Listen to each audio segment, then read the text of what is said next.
ధనుర్మాస వ్రత విధానం. సూర్యదేవుడు ధనుస్సు రాశిలో ప్రవేశించడంతో మొదలై భోగి పండుగ రోజు వరకు, సూర్యుడు మకర రాశిలోకి ప్రవేశించేంత వరకు ఉండే మాసం ధనుర్మాసం. వైష్ణవ సాంప్రదాయంలో అత్యంత పవిత్రమైన మాసం ఇది. మాసమంతా వైష్ణవాలయాల్లో ప్రత్యేక పూజలు చేస్తారు. గోదాదేవి రచించిన తిరుప్పావై ని ఈ మాసం రోజులు పఠిస్తారు. ముఖ్యంగా కలియుగ వైకుంఠమైన తిరుమల శ్రీవేంకటేశ్వర స్వామి వారి ఆలయంలో ఈ నెల రోజులు సుప్రభాతానికి బదులుగా తిరుప్పావైని పఠిస్తారు. అటువంటి పవిత్రమైన ధనుర్మాసంలో శ్రీ మహావిష్ణువును మధుసూదనుడు అనే పేరుతో పూజించాలి. ప్రతిదినం పూజించి మొదటి 15 రోజులు నైవేద్యంగా పులగం లేదా చక్కెర పొంగలిని, తర్వాతి 15 రోజులు దధ్యోదనమును సమర్పించాలి. ధనుర్మాసం మొత్తం ఇంటి ముందు ఆవు పేడను కలిపిన నీటిని చల్లి బియ్యపు పిండితో అందమైన ముగ్గులు పెట్టి, ముగ్గుల మధ్యలో ఆవు పేడతో చేసి, పసుపు, కుంకుమలు, వివిధ పూలను అలంకరించిన గొబ్బిళ్లను ఉంచాలి. ఈ విధంగా చేయడం వల్ల కన్యకు మంచి భర్త లభిస్తాడు, సౌభాగ్యం కలకాలం వర్ధిల్లుతుంది అని నమ్మకం. ధనుర్మాస వ్రతం.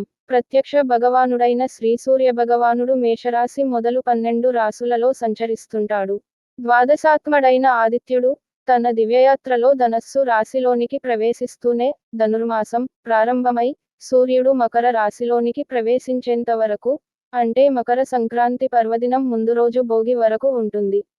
ఈ నెల రోజుల పాటు ధనుర్మాస వ్రతం ఆచరించాలి. ధనుర్మాసం గురించి మొదట బ్రహ్మదేవుడు స్వయంగా నారద మహర్షికి వివరించినట్లు పురాణ కథనం. ధనుర్మాస వ్రత ప్రస్తావన, మహాత్మ్యాలు బ్రహ్మాండ, భాగవత ఆదిత్య పురాణాల్లో, నారాయణ సంహితలో కనిపిస్తుంది. వ్రతం చేయాలనుకునే వారు బంగారం లేదా వెండి లేకపోయినట్లయితే శక్తి మేరకు పంచలోహలాతో గాని, రాగితో గాని శ్రీ మహావిష్ణువు విగ్రహాన్ని ఒకదాన్ని తయారు చేయించుకుని పూజాపీఠంపై ప్రతిష్ఠించుకోవాలి. విష్ణువును మధుసూదనుడు అనే పేరుతో వ్యవహరించాలి. ప్రతిరోజు సూర్యోదయానికి కంటే 5 గడియలు ముందుగా నిద్రలేచి కాలకృత్యాలను పూర్తి చేసుకుని, తలస్నానం చేసి నిత్యపూజలు, సంధ్యావందనాలను ముగించి, తరువాత ధనుర్మాస వ్రతాన్ని ఆచరించాలి. మధుసూదన స్వామిని ఆవు పాలు, కొబ్బరి నీరు, పంచామృతాలతో అభిషేకించాలి. అందుకోసం శంఖాన్ని ఉపయోగించడం శ్రేష్టం. శంఖంలో అభిషేక ద్రవ్యాలను ఒక్కొక్కదానినే నింపుకుని అభిషేకం చేయాలని శాస్త్రవచనం.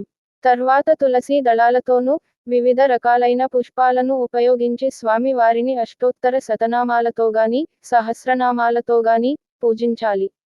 నైవేద్యంగా మొదటి 15 రోజులు చక్కెర పొంగలి ని గాని, బియ్యం, పెసరపప్పు కలిపి వండిన పులగం ను గాని సమర్పించాలి. తర్వాత 15 రోజులు దధ్యోదనం నైవేద్యంగా సమర్పించాలి. తర్వాత ధూప, దీప, దక్షిణ, తాంబూలాలను సమర్పించి నమస్కరించుకోవాలి. మధుసూదన స్వామివారిని పూజించడంతో పాటు బృందావనంలో తులసిని పూజించాలి. ఈ మాసమంతా విష్ణుపురాణాన్ని, విష్ణుగాథలను చదువుతూగాని, వింటూగాని గడపడం, వైష్ణవాలయాలను దర్శించడం చేయాలి. ఈ విధంగా ప్రతిరోజు ధనుర్మాసం మొత్తం ధనుర్మాస వ్రతాన్ని ఆచరించడం శ్రేష్టం. నెల రోజుల పాటు చేయలేని వారు 15 రోజులుగాని, 8 రోజులుగాని, 6 రోజులుగాని, 4 రోజులుగాని, లేదంటే కనీసం ఒక్కరోజు అయినా ఆచరించాలని శాస్త్రవచనం. వ్రతాన్ని ఆచరించడం పూర్తయ్యాక శ్రీమధుసూదన స్వామివారి విగ్రహాన్ని మధుసూదన దేవేశ ధనుర్మాస ఫలప్రద తవ మూర్తి ప్రధానేన మమసంతు మనోరథ అనే శ్లోకాన్ని పఠిస్తూ పండితుడికి దానం ఇవ్వాలి. పండితుడు దానాన్ని స్వీకరిస్తూ ఇందిరా ప్రతి గృహ్ణాతు అని పండితుడు ఇచ్చే ఆశీర్వచనాన్ని స్వీకరించడం వల్ల సకల కోరికలు సిద్ధిస్తాయని చెప్పబడుతోంది. ఈ విధంగా ధనుర్మాస వ్రతాన్ని ఆచరించడం వలన కోరిన కోరికలు తీరడంతో పాటు ఇహలోకంలో సౌఖ్యం, పరంలో మోక్షం సిద్ధిస్తుందనేది పురాణ కథనం. ధనుర్మాస వ్రతాన్ని ఒక్కరోజు ఆచరించడం వల్ల 1000 సంవత్సరాల పాటు నిత్యం వివిధ దేవతలను ఆరాధించినంత ఫలం లభిస్తుందనేది పండితుల అభిప్రాయం. కాత్యాయని వ్రతం లేక శ్రీ వ్రతం. ఈ వ్రతాన్ని ధనుర్మాసంలో వివాహం కాని అమ్మాయిలు ఆచరించాలని చెప్పబడుతోంది. పూర్వం ఈ వ్రతాన్ని స్వయంగా శ్రీకృష్ణుడి సలహా మేరకు గోపికలు ఆచరించి శ్రీకృష్ణుడినే భర్తగా పొందినట్లు కథనం. శ్రీ గోదాదేవి ఈ వ్రతాన్ని ఆచరించి శ్రీరంగనాథుడిని భర్తగా పొందినట్లు పురాణాలు వెల్లడిస్తున్నాయి. వ్రత విధానం. ధనుర్మాసంలో ప్రతిరోజూ తెల్లవారుజామునే నిద్రలేచి, కాలకృత్యాలు తీర్చుకుని తలస్నానం చేయాలి.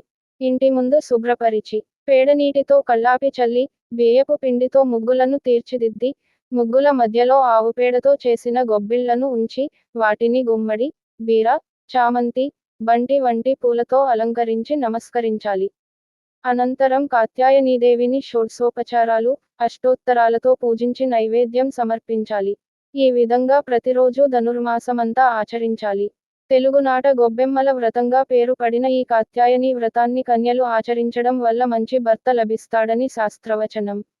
పాసురాల సాయం 1-5 వరకు ఉన్న పాసురాలలో వ్రత విధానం గురించి, 6-15 వరకు పాసురాలలో తన తోటి చెలికత్తెలను నిద్రలేపి నందగోపుని గృహానికి వెళ్లడం, 16-17, 18 పాసురాలలో నందగోపుడు, యశోద, బలరాములను మేల్కొల్పడం, 23వ పాసురంలో మంగళాశాసనం చేయడం, 25, 26 స్వామివారికి అలంకారాలైన ఆయుధాలను, పర అనే వాయిద్యాన్ని కోరుకుంటూ తమ శరణాగతిని అనుగ్రహించి తమ సంకల్పాన్ని నెరవేర్చమని ప్రార్థిస్తుంది.